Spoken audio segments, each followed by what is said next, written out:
Obrigado, pastor Marcelo. Obrigado, pastor Davi. Os dois são suspeitos a me apresentar, né? O Davi, meu filho, Marcelo, a quem eu considero como um filho também. E outro dia eu disse a ele no telefone: acaba com essa história de me chamar de senhor. O senhor está lá no céu. Ele disse: não, mas aí deu uma desculpa. Eu disse: não, mas todos os meus filhos me chamam de você, então você precisa acostumar, né? Mas cada vez, ainda que eu mostre para ele que o senhor está lá em cima, não tem jeito, né? Mas é sempre uma alegria muito grande poder voltar aqui, estar com as irmãs, com os irmãos, amigas, amigos. E essa igreja é uma das igrejas do nosso coração mesmo. Falo em meu nome e no nome de Esté. Pena que Brasília realmente não é tão perto, né? Aliás, São Paulo é que é longe, Brasília está no centro, né? Brasília é perto de tudo. Então vamos dar o devido mérito a Brasília. São Paulo é que está longe, Brasília está ali pertinho de todo mundo, né? Centro do Brasil, capital do Brasil. Mas nós estamos alegres também de vermos os irmãos numa noite tanto fria, feriado prolongado. Então, creio que todos nós já estamos mais do que aprovados, né? De termos vencido essa provação de hoje é uma noite meio fria, vou ficar em casa, mas todos estamos aqui. E eu gostaria de falar sobre essa questão do encontro. Quero ler um texto muito conhecido no capítulo 45 do livro do Gênesis, capítulo 45, que trata do encontro de José com os seus irmãos. Eu quero dizer ao pastor Davi, enquanto vocês procuram aí nas suas Bíblias, que quando ele resolveu atender a chamada de Deus para o ministério, para entrar no seminário, ele estava já do meio para o final do curso dele de engenharia civil. E não foi fácil, porque ele entrou numa crise. Como ele não queria ser pastor, como quase todos os jovens, né, eu também fui assim, então ele ficou assim meio rebelde comigo. Agora eu vou contar para vocês.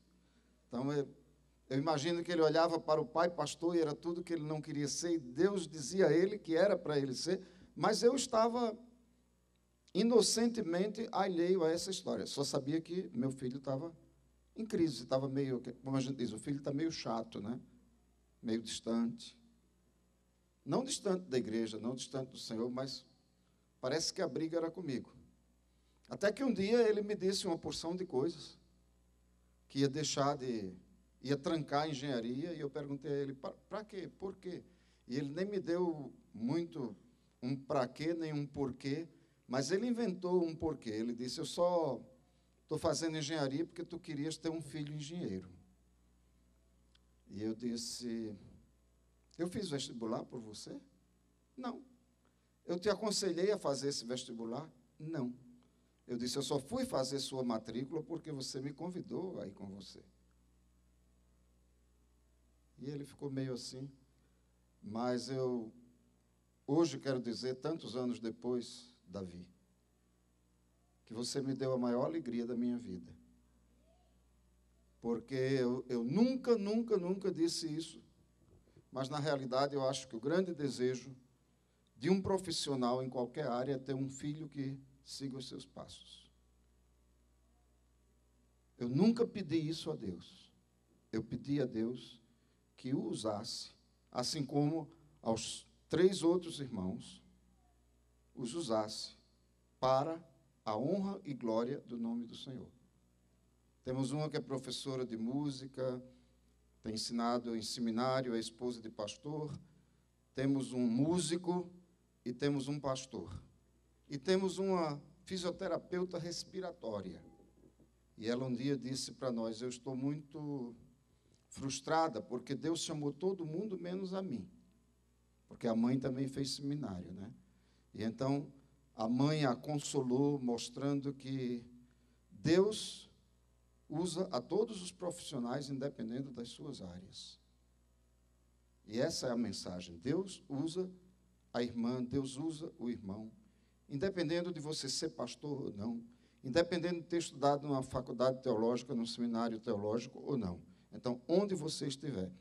E é interessante que a nossa filha, que estava assim um tanto frustrada, isso foi no início da profissão dela. Aliás, ela ainda estava como estagiária, pertinho da formatura. E tinha um paciente lá no hospital onde ela estagiava que era uma pessoa muito difícil de ser tratada. Nenhuma fisioterapeuta queria tratar. Os médicos ficavam também à distância. E tinha que colocar aquela estagiária mais verdinha, né, para cuidar dele. E sobrou para ela. E ela foi, e não se sabe exatamente o que ela fez, nós não sabemos, mas ela primeiro ganhou a amizade da família daquele homem. Depois, aquele homem mesmo dizia, não, eu não quero outra pessoa para fazer o meu tratamento. E ela quem ia lá para fazer os exercícios com ele. Então, ela se tornou, digamos assim, a queridinha dele, a única. E um dia ele olhou para ela e disse assim, minha filha, me fale de Deus. E ela não podia, porque isso é considerado proselitismo, e ela tinha um contrato e não podia falar sobre religião. Mas ela disse, bem, eu joguei o estágio lá para as alturas, porque eu não ia perder essa oportunidade. E ele disse, ela perguntou a ele, por que o senhor quer que eu lhe fale de Deus? E ele disse, porque eu vi Deus em você. Então, as pessoas lá fora, que não são crentes, às vezes as mais chatas possíveis, aquelas que nós chamamos de intoleráveis, elas estão olhando para nós e elas precisam ver Deus em nós. Aquele homem, antes de partir, ele morreu uma semana depois, ele foi ganho para Cristo. Então, a nossa responsabilidade é muito, muito grande. Nós não temos uma família perfeita, ninguém aqui tem. Todos nós precisamos ter uma família aos pés de Jesus. E nós vamos ler sobre uma família, que foi uma família cheia de problemas. Gênesis 45, os 5 primeiros versos, assentados como vocês estão. A essa altura, José já não podia mais conter-se diante de todos os que ali estavam, e gritou, façam sair a todos. Assim ninguém mais estava presente quando José se revelou a seus irmãos. E ele se pôs a chorar tão alto que os egípcios o ouviram. E a notícia chegou ao palácio do faraó. Então disse José a seus irmãos, eu sou José. Meu pai ainda está vivo? Mas os seus irmãos ficaram tão pasmados diante dele que não conseguiam responder-lhe. Cheguem para mais perto, disse José a seus irmãos. Quando eles se aproximaram, disse-lhes, eu sou José, seu irmão, aquele que vocês venderam ao Egito. Agora, não se aflijam, nem se recriminem por me terem vendido para cá, pois foi para salvar vidas que Deus me enviou adiante de vocês. Vamos curvar nossas frontes em oração mais uma vez. Pai, aqui está a Tua palavra e aqui estamos nós, aqui está a Tua igreja. Nós somos Teus filhos, Teus servos e precisamos ouvir a Tua voz. Por isso, Pai, de um modo muito especial, nós te pedimos que Tu nos fales, que o pregador seja um simples instrumento nas Tuas mãos e que a Tua palavra nos abale nesta noite, que nós possamos sair daqui com novos propósitos firmados, para a honra e para a glória do Teu nome. Em nome de Jesus. Amém. Com que frequência nós estamos nos encontrando nas nossas famílias, ou como irmãos em Cristo, família maior? De vez em quando nós ouvimos aí no noticiário, ouvemos pela televisão, a história de familiares que se desencontraram. Creio que todos nós temos visto isso, né? Filho encontra a mãe depois de 20 anos. A filha encontra o pai que não via há 10 anos. São histórias bem interessantes.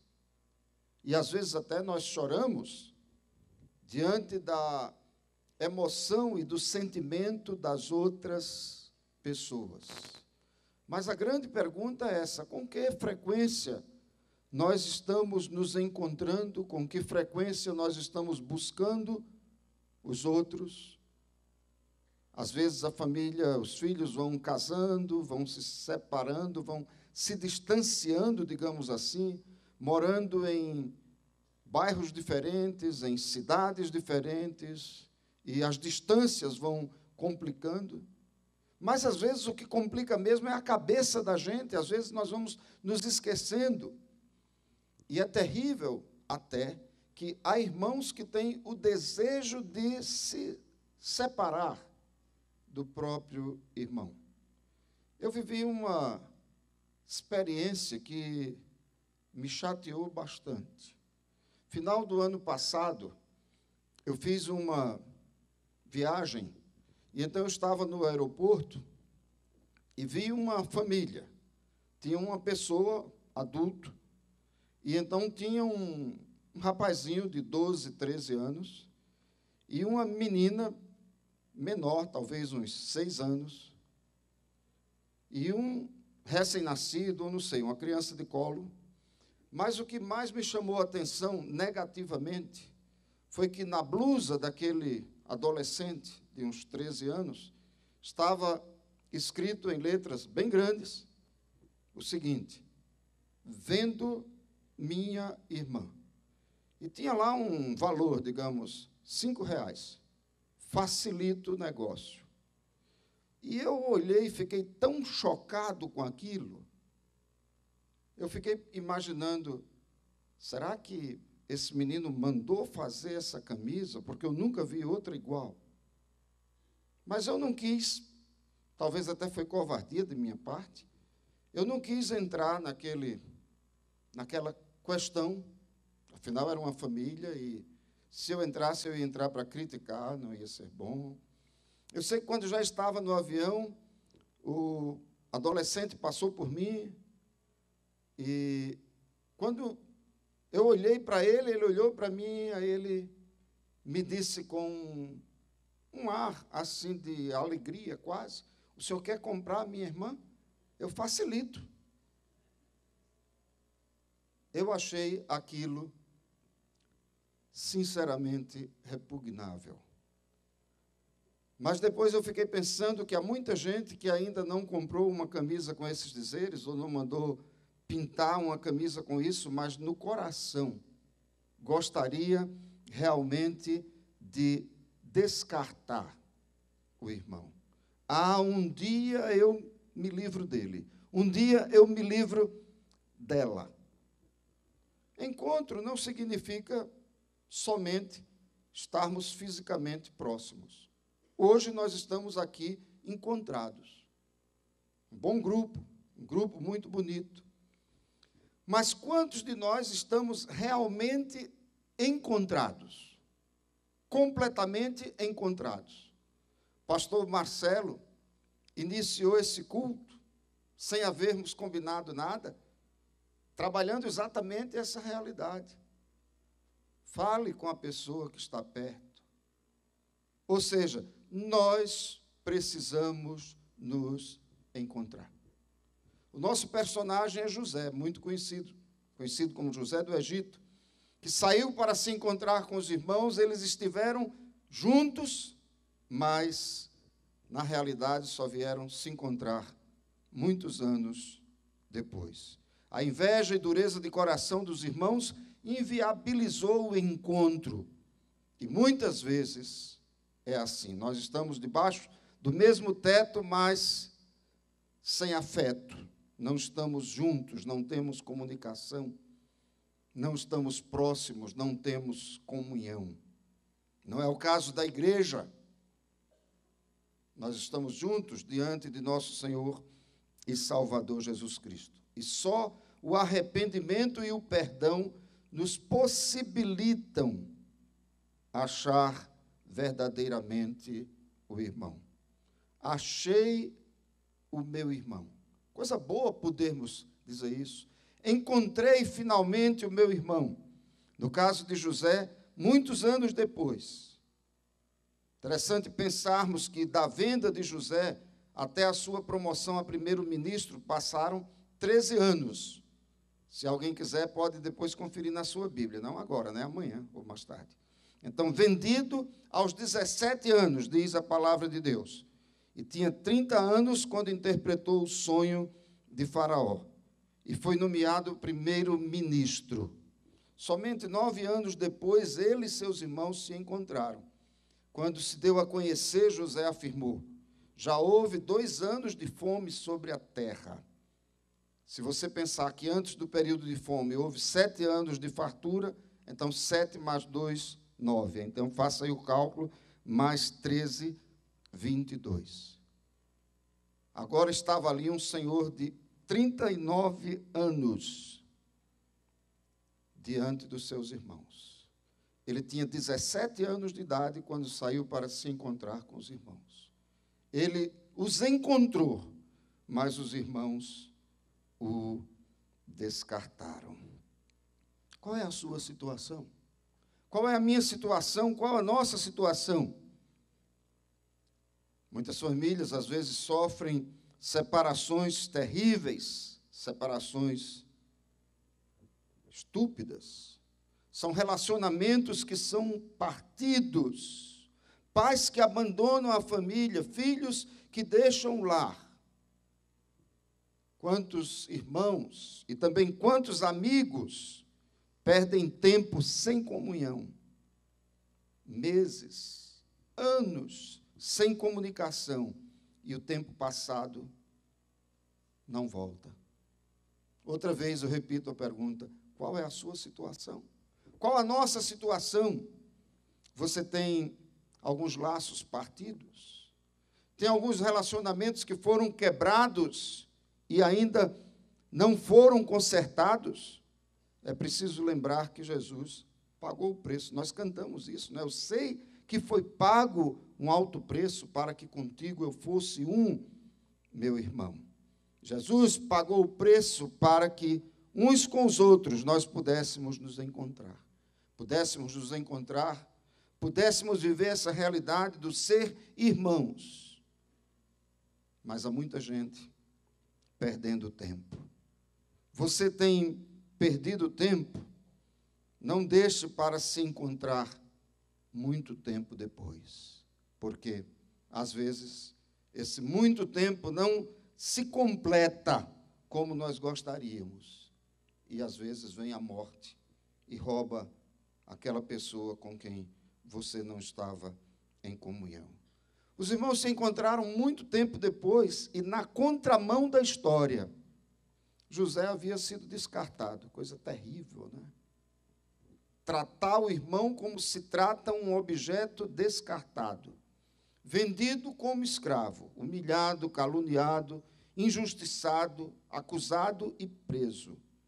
Mas agora ele era o segundo mandatário do Egito, digamos assim, o governador de toda a terra do Egito.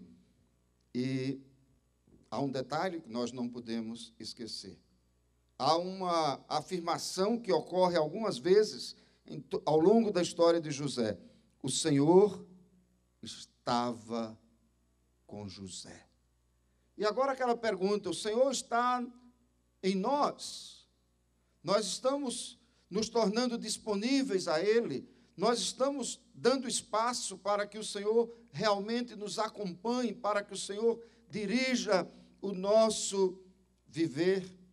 O Senhor estava com José.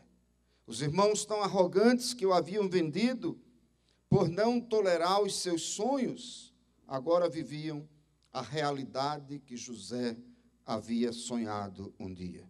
Humilhavam-se diante dele, sem saber que aquele rapazinho que um dia eles haviam descartado era o próprio irmão. Há uma expressão muito comum hoje, né? Aquela expressão: a fila andou. E no caso aqui, a fila realmente andou. Andou. e deixou José e os irmãos. Colocou José e seus irmãos em lados completamente opostos. Quantas voltas a história dá? Às vezes seguimos por caminhos que jamais imaginávamos. Será que nós estamos preparados? Será que nós estamos procurando nos colocar no centro da vontade de Deus, pedindo ao Senhor que realmente dirija a nossa vida? Como é que nós estamos tratando as pessoas mais humildes?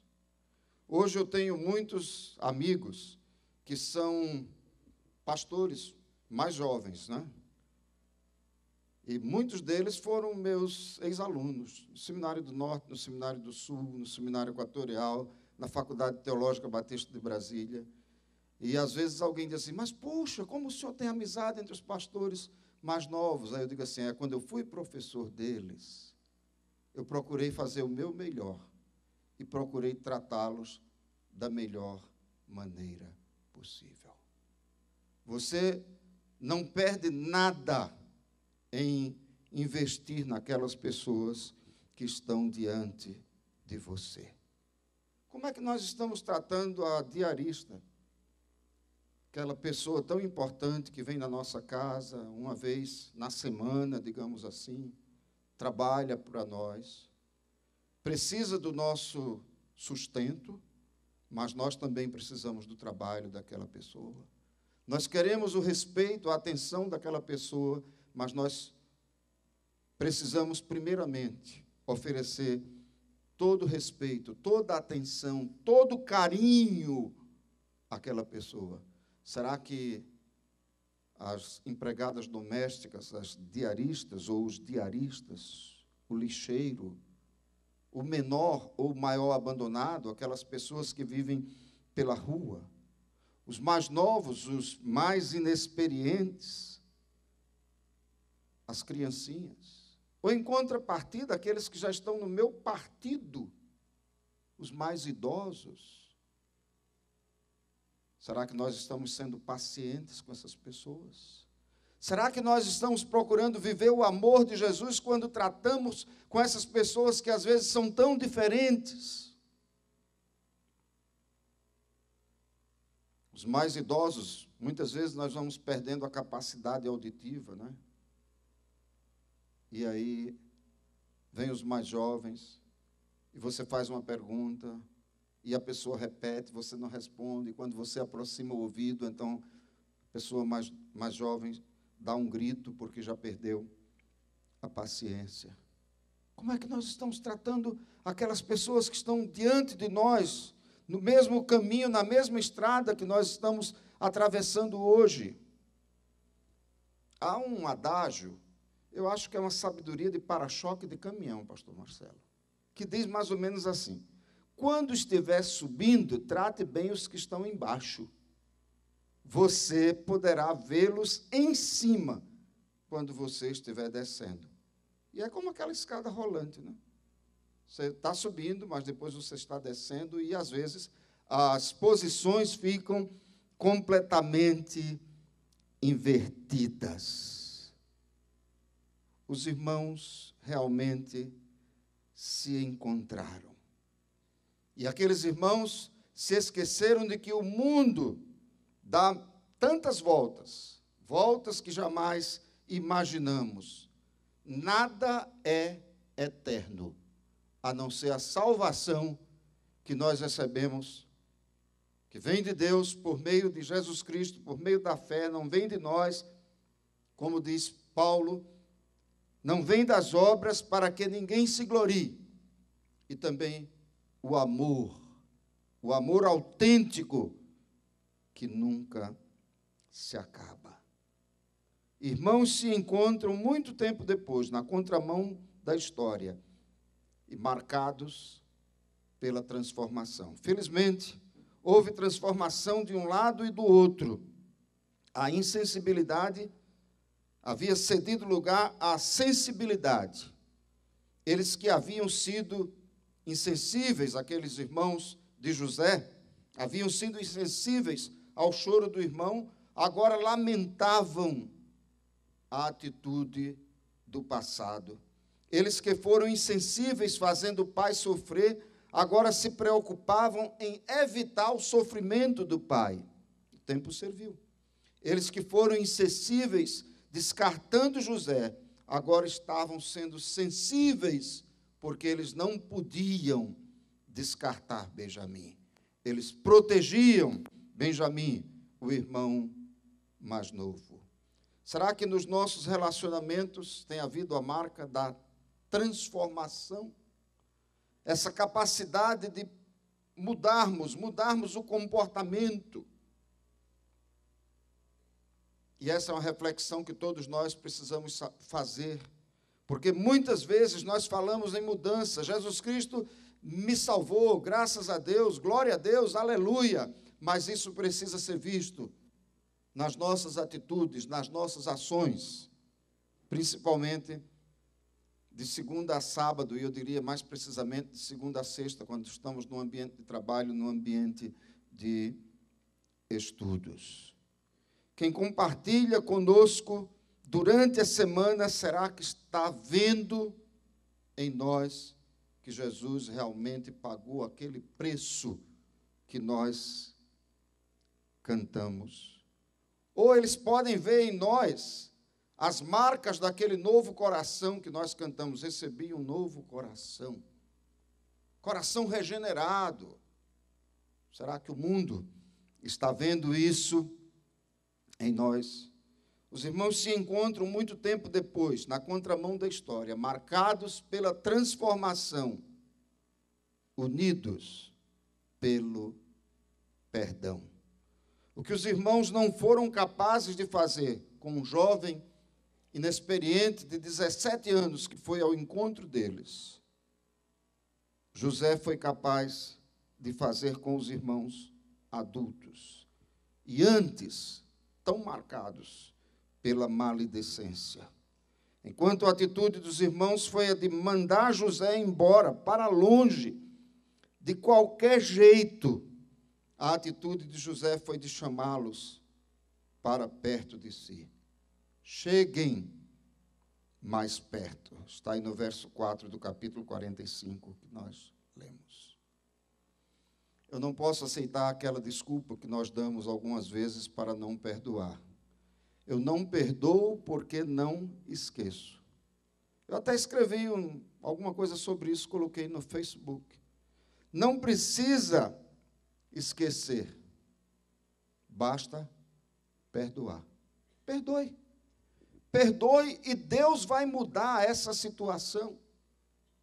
Não dá para esquecermos a nossa história. Quando José se apresentou aos irmãos, ele foi logo na sua identidade e no seu relacionamento com eles. Eu sou José, o irmão que vocês venderam para o Egito. José estava lembrado de tudo, com certeza. Só que ele lembrava de todos aqueles acontecimentos negativos sem qualquer mágoa, sem qualquer rancor. E é exatamente isso que precisa acontecer. Deixarmos que Deus opere essa transformação no nosso coração. Não pense assim, no dia que eu esquecer eu perdoo. Não, eu vou perdoar, porque o Senhor me ensina a perdoar, porque o Senhor tem me perdoado, porque o Senhor deu a vida dele para me salvar, para me resgatar dos meus pecados. E então, porque eu tenho a bênção do perdão, eu preciso repartir essa bênção também com as outras pessoas. Cheguem mais perto. E então, você não tem mais essa desculpa. Eu não vou perdoar porque eu não consigo esquecer. Você vai perdoar e então Deus vai lhe dar a bênção de você conviver sem mágoa, de você poder descartar aquela página cheia de borrões e abrir uma outra página onde uma nova história começa. Enquanto os irmãos se irritavam com a presença de José, chegando a vendê-lo, José não os repreende, não guarda mágoas deles, não lança em rosto a ofensa recebida. não faz qualquer cobrança, tão somente, reconhecendo a contramão da história, ele faz um pedido a eles. E nós lemos esse pedido aí no verso 5, não é? Não se aflijam, nem se recriminem por terem me vendido para cá. É bem verdade que a situação mudou em favor de José. Mas eu conheço muita gente que depois foi abençoado, mas olha para trás e diz, aquela pessoa me fez um mal terrível. É verdade que Deus me abençoou, mas eu ainda coloco uma pedra de sal no café com leite dele ou dela. Vai ver. E ainda tem gente que chega ao absurdo de dizer, eu não sou Deus para perdoar. Quem não tem condições de perdoar, não tem condições de orar. Quem não tem condições de se encontrar com o seu irmão, e agora eu estou falando irmão, não somente o irmão da sua família, não somente o irmão da sua igreja, mas eu estou pensando naquele seu chefe chato, terrível. Estou pensando naquele seu vizinho que amola o tempo inteiro. E você precisa se comportar como um crente em nosso Senhor e Salvador Jesus Cristo. Você precisa se encontrar com essas pessoas, unido pelo perdão, motivado pelo perdão. O perdão é a garantia de novos relacionamentos. Não dá para recomeçar sem perdoar. E a palavra de Deus diz que o sangue de Jesus Cristo nos purifica de todo pecado. Cada vez que eu leio essa história, e muitas vezes eu até molho as páginas da Bíblia com as minhas lágrimas, essa é a minha história predileta no Antigo Testamento, a história de José. Eu fico pensando que um fator muito importante que possibilitou esse reencontro, que tornou possível a José achar os irmãos, foi a realidade do pai. Próxima vez que vocês lerem essa história, vocês podem observar que desde o primeiro encontro, José, que falava através do intérprete, deu um jeito para que eles falassem do pai. Nós somos filhos do mesmo pai, nosso pai ainda está vivo, e eu fico pensando que José, graças a Deus.